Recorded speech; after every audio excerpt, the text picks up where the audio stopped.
I get it, there are a ton of gaming laptops that look amazing on a photo, promise buttery smooth frame rates, and then end up feeling like you're playing on a toaster when you actually sit down with a controller.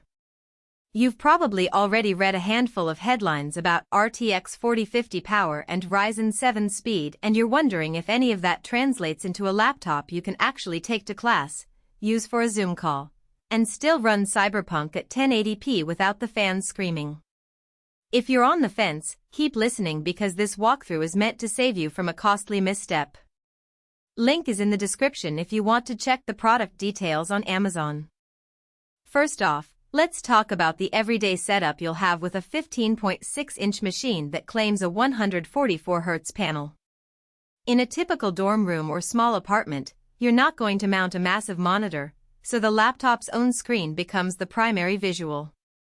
The 1080p resolution paired with a 144Hz refresh rate is actually a sweet spot for most modern titles. I've tested a few games that are notorious for choking lower-end cards like Valorant, which hits well over 200 frames per second, and a more demanding title like Shadow of the Tomb Raider, which stays comfortably in the 7080 frames per second window at high settings. That means the display isn't just a marketing gimmick, it lets you take advantage of the RTX 4050's mid-range strength without feeling like you're watching at 30 frames per second. Now, the processor. The Ryzen 7 7445HS is a 6-core, 12-thread chip built on AMD's latest 4nm architecture. What that means in plain English is you can keep a bunch of background apps open, Discord, Spotify, a web browser with a few tabs while a game is running, and you won't see the dreaded stutter that cheap laptops often exhibit when the CPU hits its thermal ceiling. I ran a quick multitask test, launched a 60-minute YouTube live stream, opened a spreadsheet, and then started an online match of Apex Legends. The CPU temperature hovered around the low 80 SC, and the fan ramped up to a moderate whir, but the system never dropped frames. For a student who needs to jump between a paper, a video call, and a game session, that kind of headroom is a real win. Storage is another hidden factor that trips people up. A 1TB SSD gives you a lot more breathing room than the 256GB or 512GB drives you see on many entry-level gaming laptops. In practice, that translates to faster load times for both Windows and your games, and you can actually keep a sizable library without constantly juggling installations.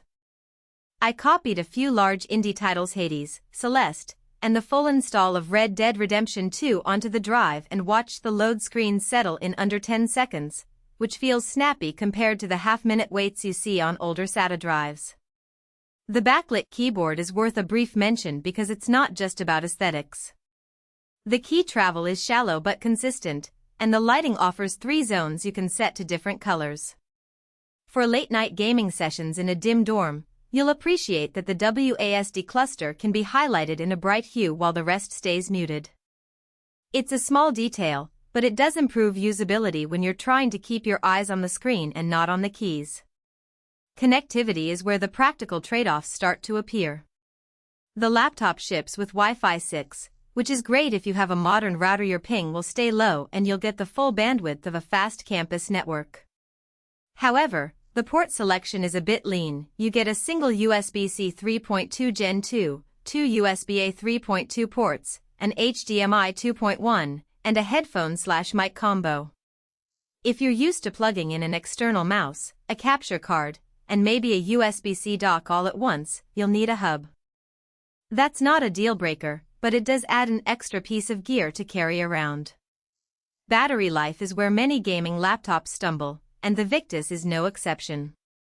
With the screen set to 144Hz and the RTX 4050 active, you'll see roughly 3 to 4 hours of gaming before you need to hunt down a charger. If you're planning to use this machine for long study sessions away from a power outlet, you'll want to dial the refresh rate down to 60 Hz and turn off any performance boost profiles.